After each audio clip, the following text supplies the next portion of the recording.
So the purpose of this document is to build you an elevator pitch that evangelizes your message whenever you share it with anyone. And so we are going to focus more heavily on your why.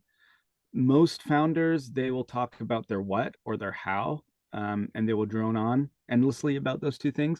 Those things are important, but they're not as important as the why, because we're trying to target investors, angel investors, high net worth individuals that like you and your mission, and they want to support you in that. So the why, it needs to be weighted a lot heavier because it's easier for someone to support you and get on board at the stage that you're at the early stage, based on you and why you're doing what you're doing. So we're going to focus on that in the elevator pitch.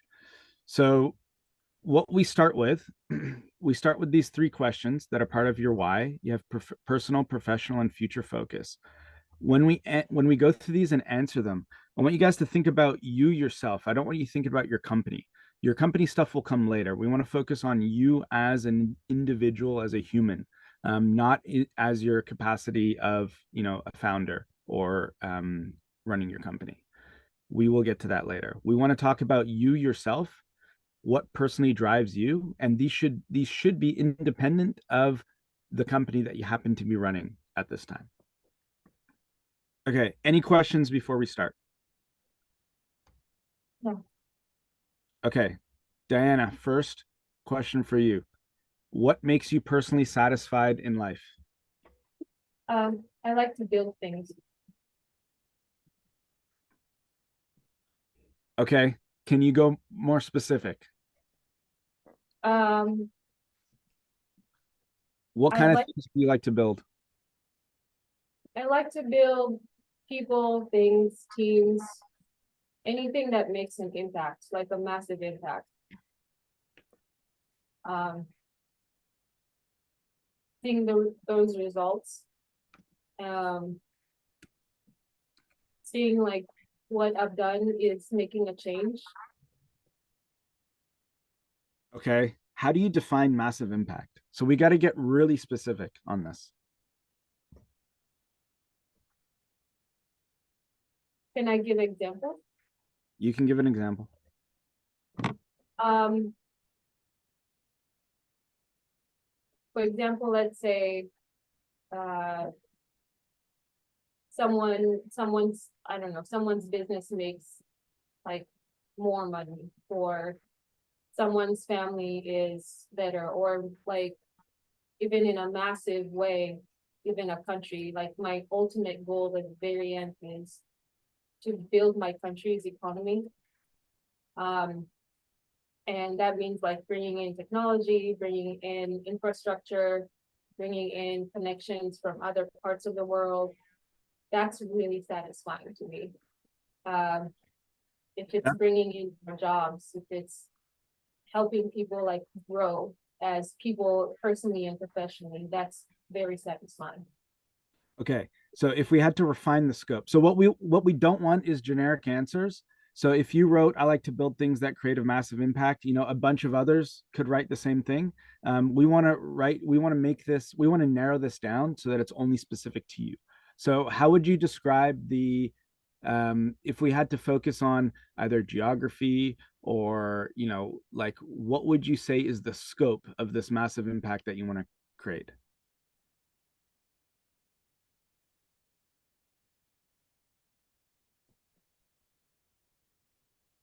Um, well, here in the US, um, I'm very passionate about helping, especially immigrants and people of color, to be able to have to be part of technology, not to be left behind, but actually take advantage of it. Okay, so Um, is this statement factual? I like to build things that create massive impact for immigrants in the U.S. yes. Okay, let's roll with that one, and we'll see where it takes us. So then now we play five whys. We ask why, and then we ask why again, and then we keep asking why until we get to the root motivator. So why do you like to build things that create massive impact for immigrants in the U.S.? Uh, because I feel like it also affects me, and I've seen how, uh, being an outsider and seeing how much like disadvantaged I was before. Not being able to access some things because of maybe who I am, where I come from, my accent, and it's not a great feeling.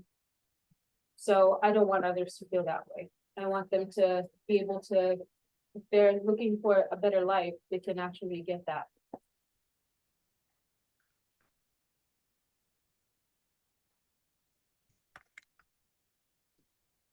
Okay, is this true? I want other immigrants to not have to go through what I went through because I was an outsider previously. Yeah, with no, with without the access. Without access to to what? Resources, support? Yeah, I would say resources, like I have to work 2 to 3 times as hard to get the same thing. Okay. So we ask why again. Why do you want other immigrants to not have to go through what I went through? Um, it kind of seems like common sense. You don't want other people to go through that, but let's break it down. What happens if you are able to help these immigrants versus not able to help them? Like, what's the difference in those outcomes?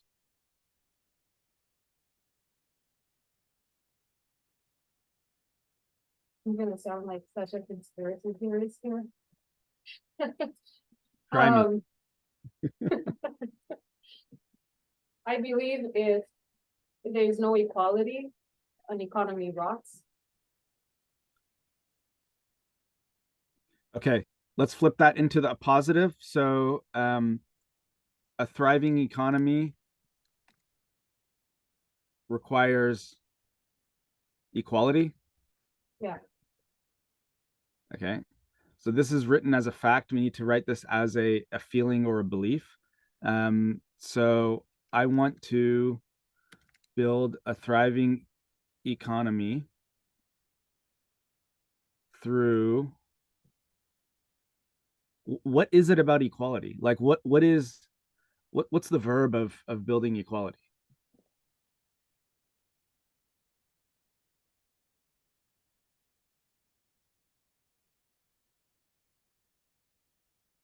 the Like verb of how do you equality. quantify that equality has been achieved or not?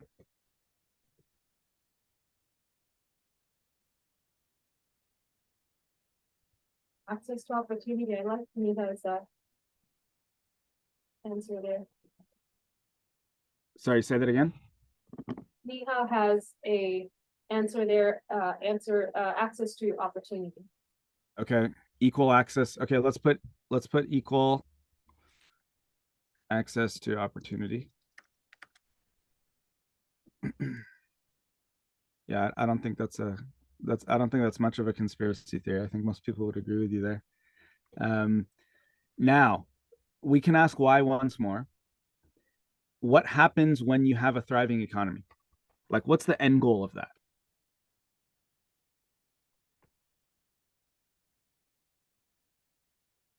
A thriving economy means that everyone has access to things that they need.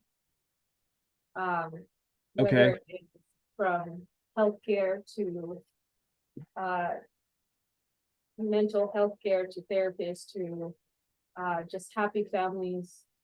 Um, if we're not in the mindset of trying to scrap for the bare minimum, we can actually think outside of the box. okay. Um, Let's say a family has equal access to opportunity. They have healthcare. They have a living wage. What can they then accomplish that they weren't able to accomplish before? they can create, they can create more. So they're not in survival mode. That means they can actually create. They can have that mental space and the financial space to build more opportunity. It's almost like a constant effect. Okay. And are you talking about at the community level, the country level, or the family level, or the individual level? What's your Honestly, focus? it, it's all, but my focus is to get to a country level.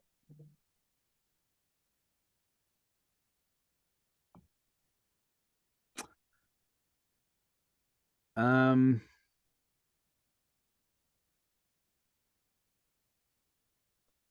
I can put nations. I want nations to break out of survival mode and be able to create, but it's not really the nations. It is the individuals in the nation. So what's the smallest unit? Would it be the individual or would it be the family? Individual. Okay. So it's not really about the nation. The nation is just individuals at scale. That's very true. The nation is a byproduct. Can we ask why once more, or is this as low as we can go?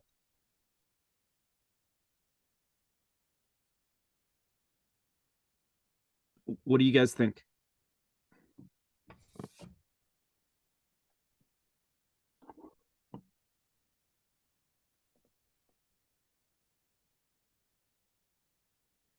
Does anyone think we're done here?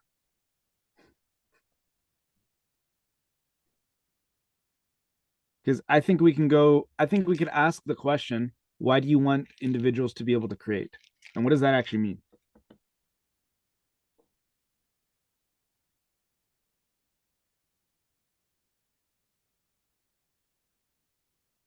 Um, I think we can't really make a big impact if we're not working as a team. So if individuals are given the same opportunity and we work as a team, then we actually get to the national impact that we're looking for. What's the national impact you're looking for? A thriving economy, place with no poverty. But we already covered thriving economy. So I want to know what the thriving economy. So if the thriving economy enables human creativity, whatever you want to call it, what does the human creativity itself enable? Or is human creativity the end goal itself? There's no right or wrong answer. Um, First thing that comes to my mind is we solve solutions, we find solutions faster.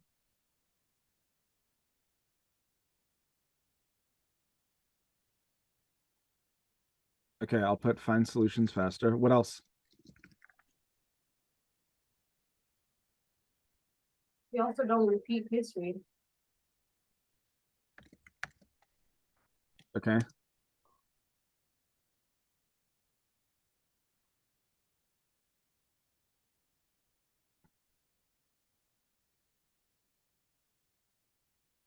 I would say that, By the way, this exercise is supposed to be difficult. I You love this. who's struggling. Okay, I need one more.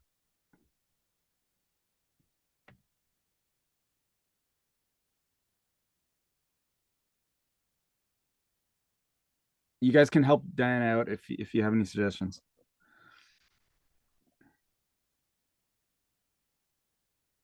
Anyone who's not in survival mode and has a space. I think all founders are in survival mode. You're asking the wrong crowd.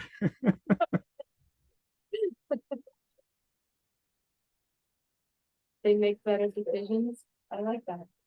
Achieve true happiness. Yeah.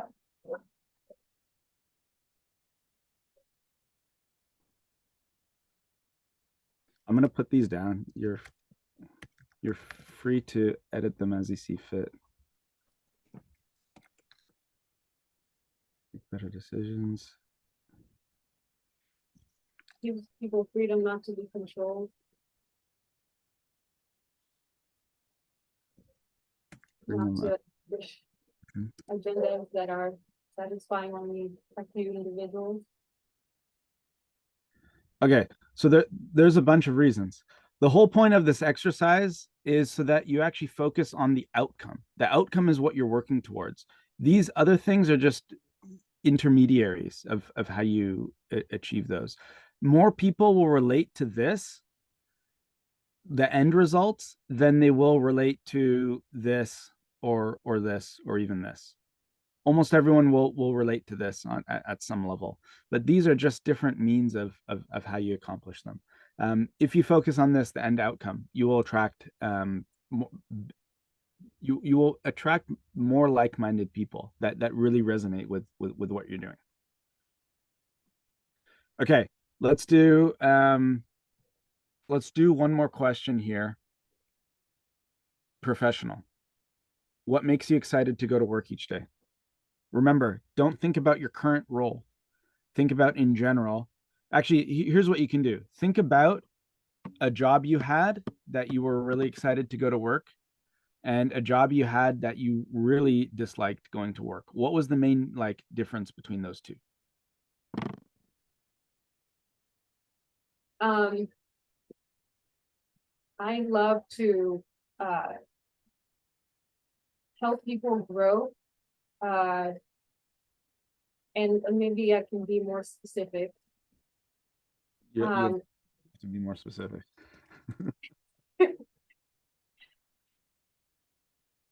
to grow professionally in their skills. I think progress equals happiness. So if I have the place, an opportunity to help someone grow in their skills or find a solution that they have been struggling with or get out of a rut, lead better, probably saying all my whys in one breath. Um, that is very, I love that part about work. Okay. What does it mean? Can you give an example of how someone grows professionally in their skills? Yeah, so is it okay if I give an example of my team? Sure. Okay. Um, so for example, I brought in a teammate who at first they were only a UX UI designer and they did a lot of freelance working. And I kind of just directed him by providing him the resources, whether it's books, whether it's professional therapy, to really break out of his shell. And Mhm. he went from being a UX UI designer to our lead system design engineer and front end developer.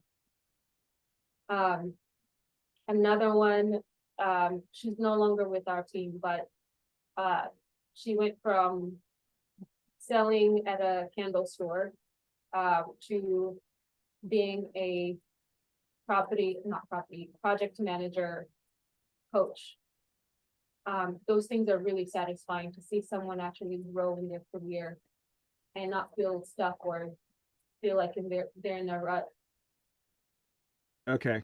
So what was the outcome that they're now able to accomplish after having grown in their career that they weren't able to do before? They're more fulfilled at work, they're happier, they're earning more.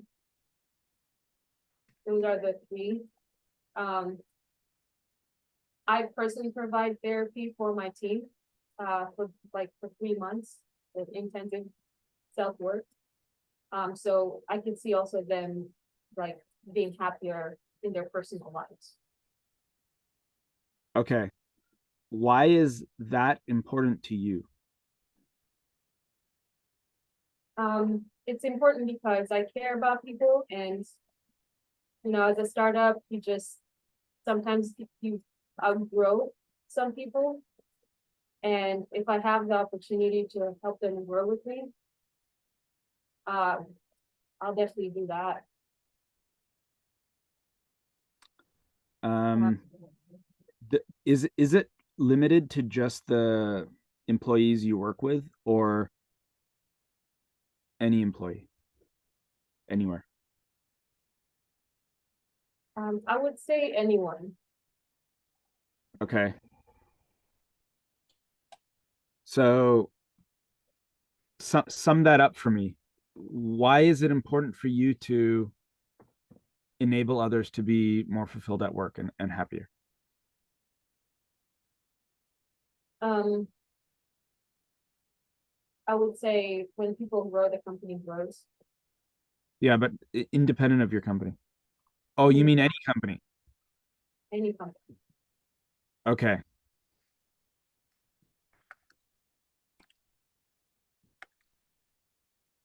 So why is it important for, so you're basically saying when they achieve, their potential, the knock-on effect is that they're now helping their company better than they were helping it before. Okay, Yeah, what does that do?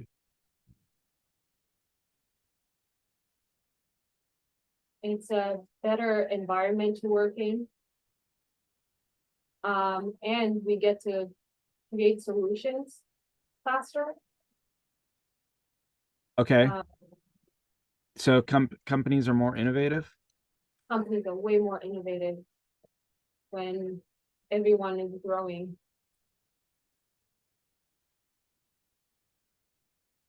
So we got to qualify growing because growing is very vague. So when they're operating at high capacity or when they've achieved their potential, how would you describe them in this post like growth state?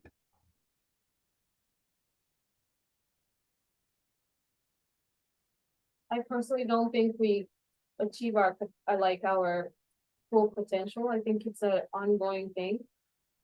I I also don't like employees being in full capacity. It doesn't give them the space to be creative. Okay, Um, so at a higher capacity, functioning at a higher capacity. they're improving every day, improving at 1% every day. I'll put that down. It is, we want to focus on the end result, not so much like you're helping them improve 1% every day, but the result of that is that they've improved a significant amount over like a year, for example. Okay, that's fine, but it would be better if it was the outcome. What happens when companies are more innovative at scale? There's more job opportunities. Uh, we solve problems that felt like we could not be able to solve them before. Um, So I'm not going to include job opportunities, because we want to know what do those job opportunities then result in. So problems can be solved. New problems can be solved. um, I wouldn't just say only new problems. Some problems have been there for a while. I would just say problems can be solved better. Okay. Can we go one level further, or is that it? Um, Mia has really great points here. Is what I'm picking up then is that we want people to not be limited in what they can do and what you want to be a part of a system or create a system that helps them realize their full potential. Mhm. That's literally perfectly said. I'm gonna copy and paste this.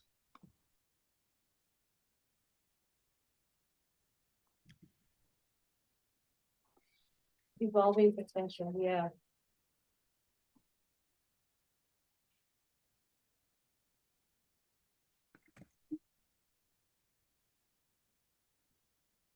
Okay. Um,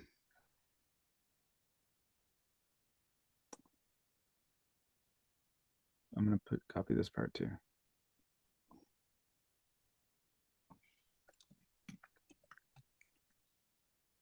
Okay. Can we go one level deeper than this? Problems can be solved better um, when companies are more innovative. Yeah. Can you ask why to this question, and is there an answer? Or do you end up going in a circle?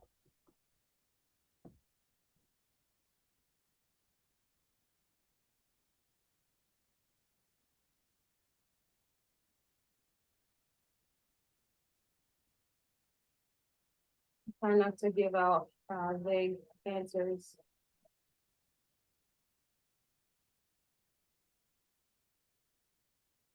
Sorry, say again. Uh, I'm trying not to give vague answers. If I can just talk it through out loud. So can we go one level deeper, or is this the root motivator? You want problems to be able to be solved better? Actually, okay, let me put it this way. What types of problems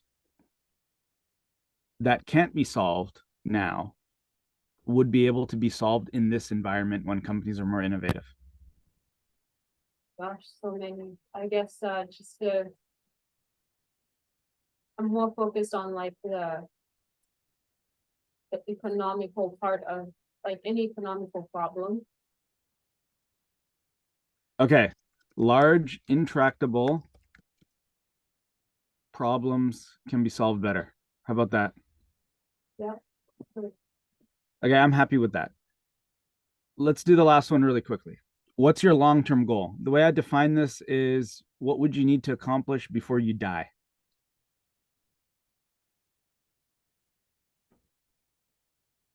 Um, I want to build or be part of building a tech city in Kenya. Okay. I want to build tech city in Kenya. Okay. That's a really good specific goal. Why? There are a lot of really, well, first off, Kenya and just in the entire Africa has the youngest population. And a large majority of that population is in tech, but they don't have the opportunities to thrive. Um, So they work in tech or they want to work in tech? they are in tech, they work in tech. And they don't have access to resources to help them thrive in that career? Yeah, not enough.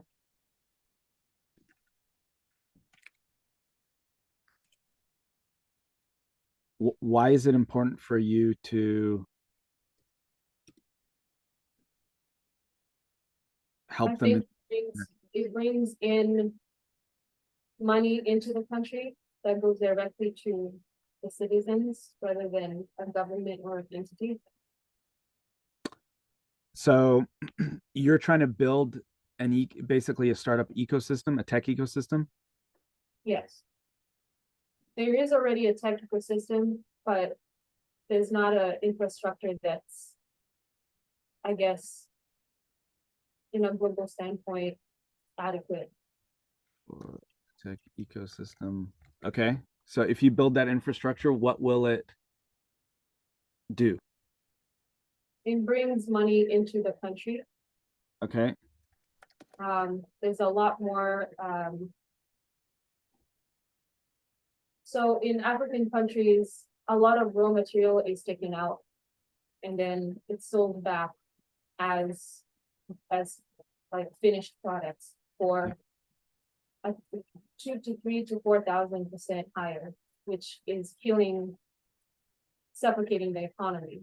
But if you have individuals who work in tech, who are developers and being paid to develop solutions and bringing that money into the country, it goes directly to the individuals, not a corrupt government.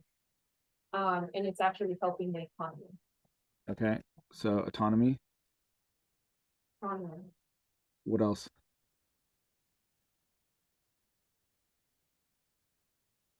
it's also going to show the rest of the world how things should be, or at least set the pace of how things should be. Role model. Role model, yeah. Okay. Okay, that's enough to work with. Can we ask why again, or are you happy with this answer?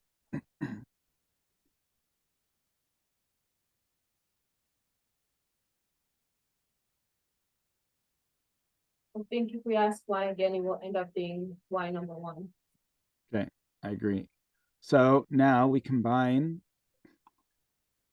the highest level whys. So why number three,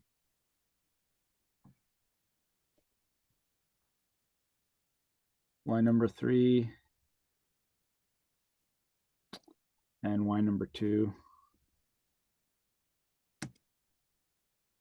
So this is your why. Do you notice that there are overlapping themes here?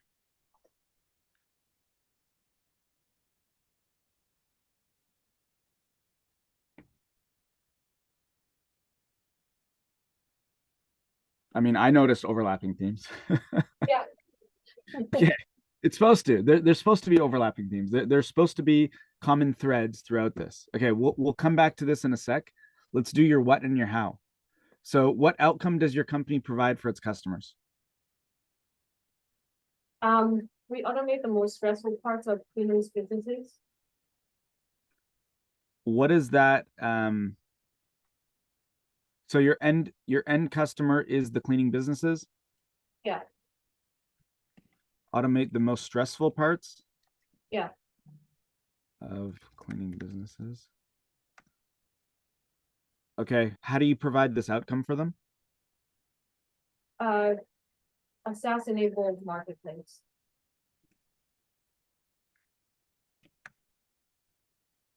Okay. I would encourage you to go a little bit deeper on this one. When you automate the most stressful parts of a cleaning business, what does that enable that business to do? It helps them to get the space to scale. So instead of spending 3 to 4 hours accumulatively over the day trying to market, trying to reach out to customers between texts and calls, they're able to do that in a few minutes. Okay. What else? So they can handle more, so they have more free time to focus on delivering the service. Yes. What else?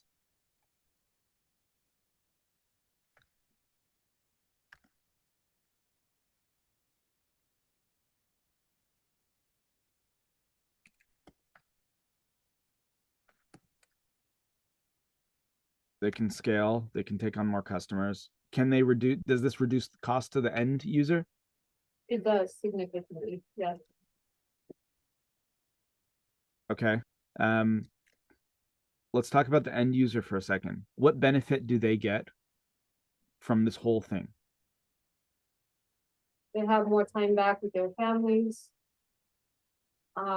They can get more business so they can afford things that felt a little bit less achievable. I've seen other cleaners do things like create content around cleaning. Okay. So these companies are actually able to provide um they're they're they're able to offer a higher degree of accessibility to their cleaning services Yes. when you Um, get can for I them. add one more thing that's actually the most important thing? Um, when cleaning businesses are not stressed about uh the non-cleaning part, then they can hire more. And a lot of cleaning businesses have cleaners who are from immigrant backgrounds, POC backgrounds. Um, so it's pretty much helping them hire more because they have more business.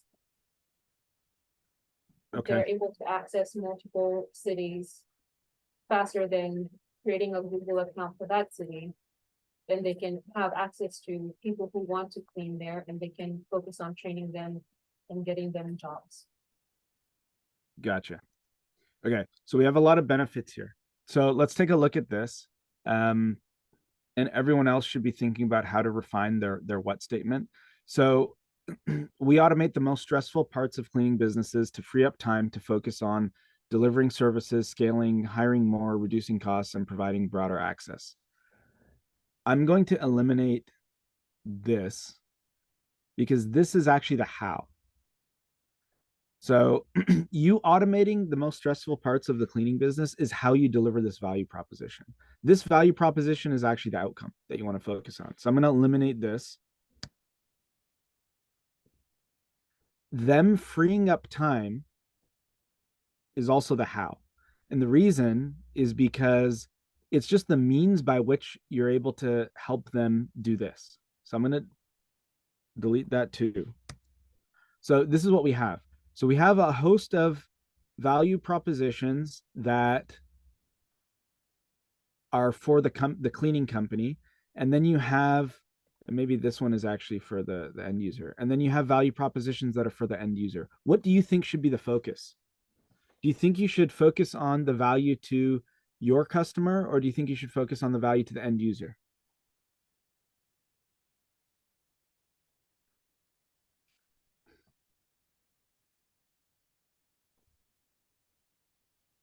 Uh, so far what I've done is value to both sides, but not at the same time. Okay, how do you choose which one to focus on? Demand.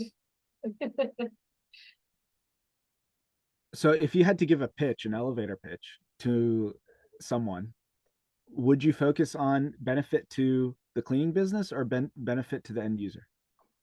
I would say benefit to the cleaning business. How did you make that determination? Um, when we built the marketplace, it was only a marketplace at first. We were having like two handfuls of competitors and fighting for the same customer.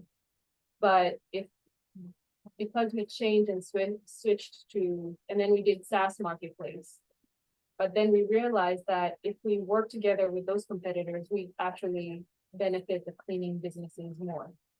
So having the SaaS tool that integrates with our competitors' APIs so that they can manage the leads that they get from our competitors is way more beneficial to the cleaning business than trying to fight for the same space. So what you told me is that you tailored it to the audience and you felt that the value proposition to the cleaning businesses was more compelling than the value proposition to the end user. Yeah. Who's the audience for this elevator pitch?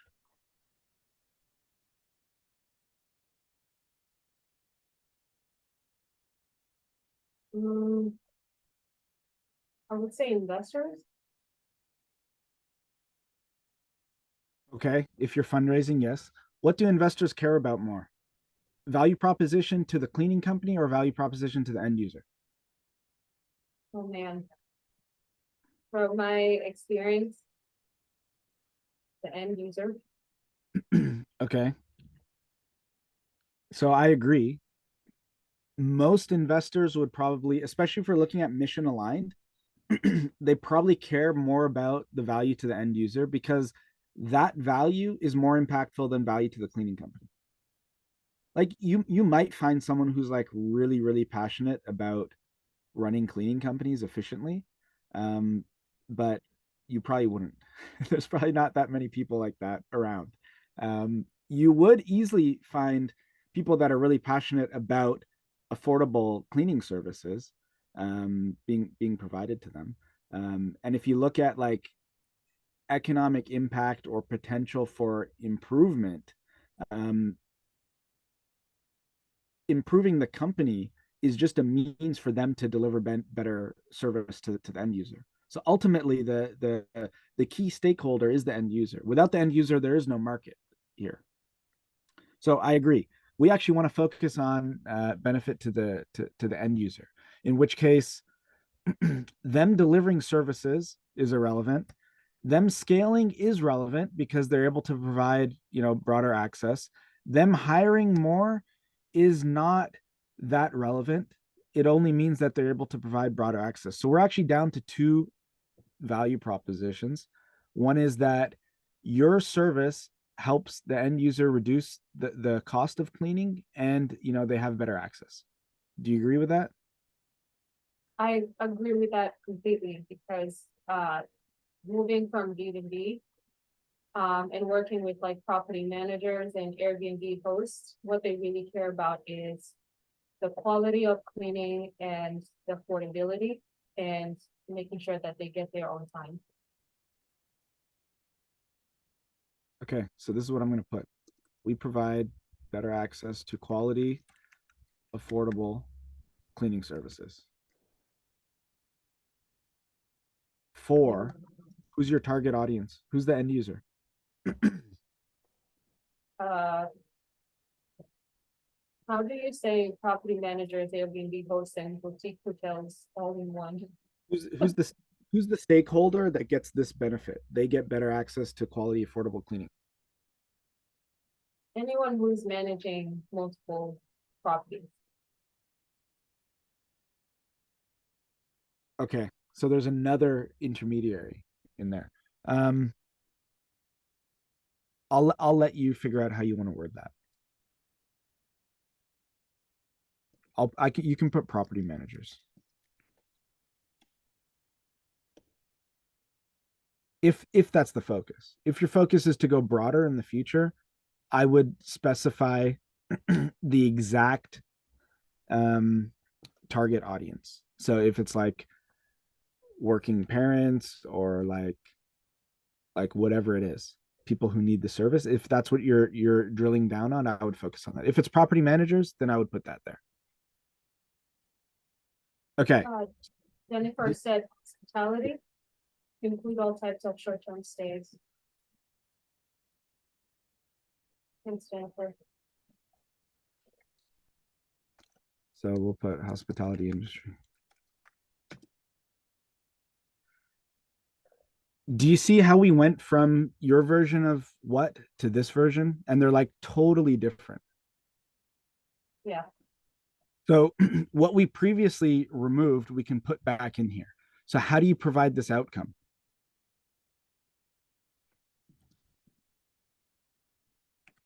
I can write it for you. Reduces the or streamlines the what is it? Administrative tasks. Um, logistics,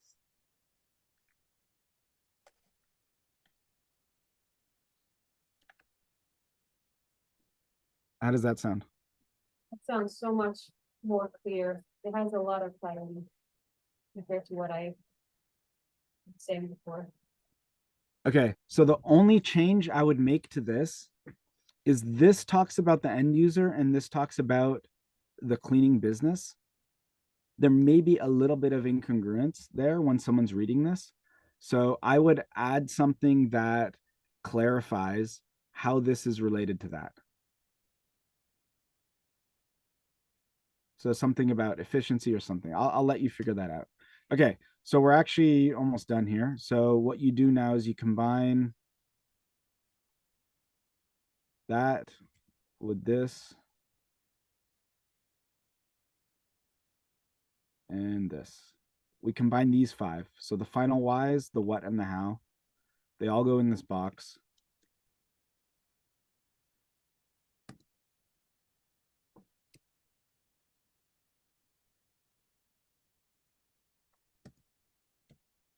Okay. Now the last step is to so this is like your master pitch. This contains all the information in your elevator pitch. Now we just need to refine it. So it flows more naturally.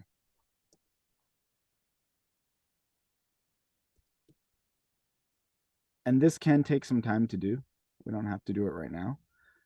But the way I would do it is I would first reorder it so that it makes logical sense. Then I would look for common themes that are throughout and try to combine anything that you notice is overlapping together. So you want to try to like shorten it if you can. So some changes I would make here, you talk about finding solutions faster. Here you talk about large intractable problems can be solved better. Um, I would incorporate this into that one.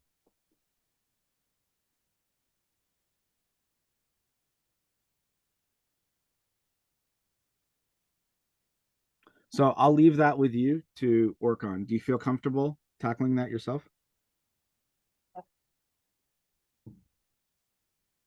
Okay. So how was it? I like this. It's definitely challenging. Uh, it definitely gives like more clarity to how I present investments. So Neha says she's able to verbalize it for you, but struggle with her own worksheet. I've noticed this also, that it's actually easier to help work on someone else's than it is to work on your own, because you're kind of like in your own head. It's really hard to break out of that and see things from a third party. I was never able to do this for myself. I needed someone to actually help me and prompt me. So that's why we have these sessions. And yes, there is no there's no fancy stats or numbers. It focuses on the mission. You don't want to cheapen your pitch with superficial numbers like market size or unimpressive stats on traction, because no matter how much traction you have, it's still not going to be representative of the market potential for the idea at this stage. So I would avoid that entirely and focus on the mission. Okay. Sunny, Sony. Sorry, how do you pronounce it?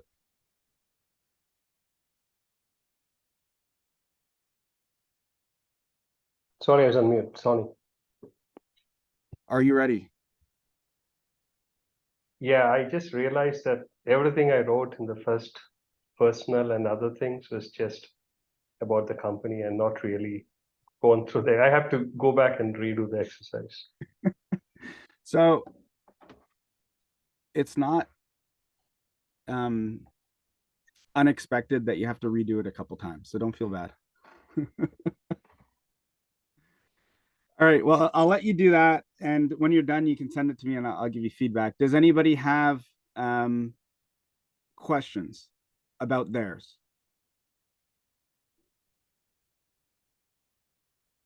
Based on what you just learned? Yeah, this was really great. I think I want to go back through what I did now and kind of refine it, because I think I wasn't quite understanding um all of the process and just reading the worksheet. So this was super helpful. Now I already sent you mine for like feedback. I already know, like, I want to go back in and be like, oh wait, hold on, let me adjust some of this stuff. So this was great.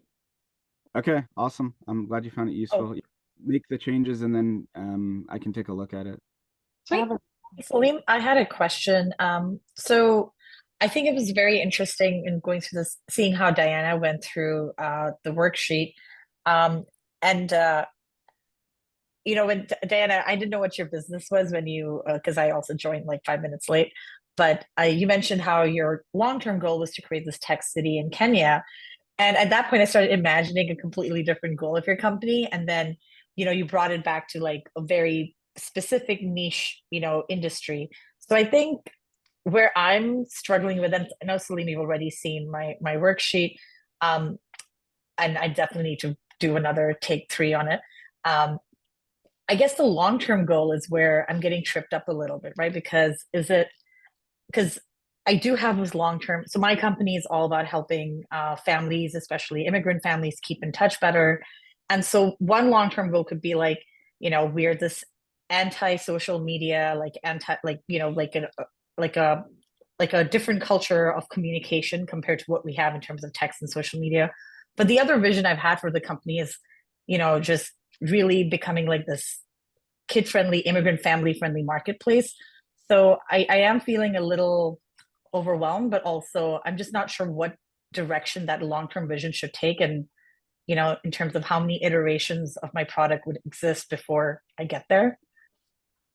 Do you want me to screen share yours and give you feedback? Oh, sure. And I did make I created a take three on it. And I think I took your feedback and the take three, I edited my long-term goal. So it's the one you shared with me, right? Yeah. So I made the changes in there. I hope. That's if I didn't, then I defeated the purpose of using a Google Sheet. This is the one I got. Yeah. So I created take 3. If you look at the tab below, and that's where I started making edits based on your feedback. But we can go through, take 2 and what I put in there first, which was pretty vague. And this is like the question, like the third one. Future focus. Future focus, yeah. So this is what I just did while seeing the workshop right now. So I would encourage you to get more specific. So your future goal is something that someone should be able to say at your eulogy that you accomplished this. So it should be very tangible and it should be a milestone, meaning you either accomplish it or you don't. So it can't be vague. It can't be like different degrees of accomplishing it. It has to be a very specific, like you either did it or you didn't do it. So what would the counterculture look like? And how do you know you've achieved it or not? Mm-hmm. Got it. Okay. If you're specific on this one, the rest becomes a lot easier. It's definitely not easy. Yeah. Easier. Actually, one question, right? See, whatever I'm doing with my current company may have nothing to do with my long-term goal. It's something I'm passionate about now, but it's not my long-term or something that I want people to talk about in my eulogy, right? So how do you, that's precisely what I was thinking.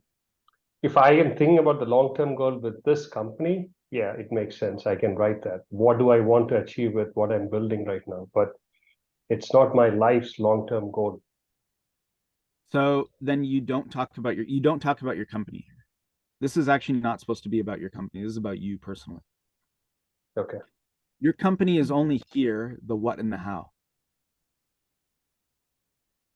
And if you get to your company and it's not aligned with anything in the why, then either you didn't do the exercise right or your company, you're not passionate about it. Like it's only one of those two outcomes.